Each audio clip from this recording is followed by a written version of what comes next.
اور قرۃ العین عارف حاضر خدمت ہیں۔ سب سے پہلے شہ سرخیاں۔ بھارت نے لاہور پر حملہ کر دیا، پاکستانی فوج دشمن کے سامنے سیسا پلائی دیوار بن گئی، 800 بھارتی فوجی ہلاک ہو گئے۔ صدر مملکت ایوب خان نے ریڈیو پر قوم سے خطاب میں کہا ہے کہ بھارت کو سبق سکھانے کا وقت آ چکا ہے۔ اور پاک بھارت جنگ میں چین نے پاکستان کی حمایت کر دی۔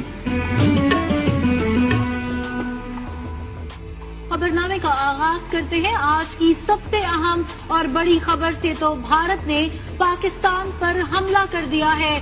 بھارتی فوج نے بین الاقوامی سرحد کی کھلم کھلا خلاف ورزی کرتے ہوئے رات کی تاریکی میں لاہور پر دھاوا بول دیا ہے، لیکن پاکستان نے اپنا دفاع کرتے ہوئے اب تک 800 بھارتی فوجیوں کو جہنم واصل کر دیا ہے۔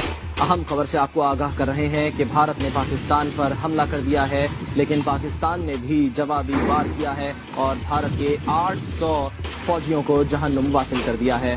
بھارتی حملے کے بعد صدر مملکت ایوب خان نے ملک میں ایمرجنسی نافذ کر دی ہے۔ انہوں نے ریڈیو پر قوم سے خطاب بھی کیا ہے۔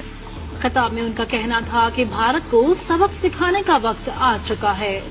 میرے عزیز ہم وطنوں، السلام علیکم۔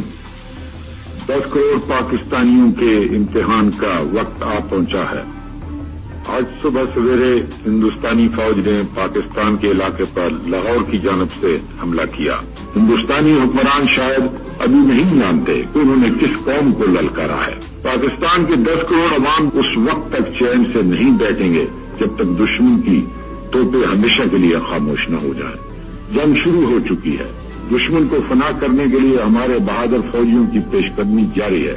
میرے ہم وطنوں، آگے بڑھو اور دشمن کا مقابلہ کرو۔ خدا تمہارا حامی و ناصر ہو، آمین۔ پاکستان زندہ باد۔ اے دشمن دین تو نے کس قوم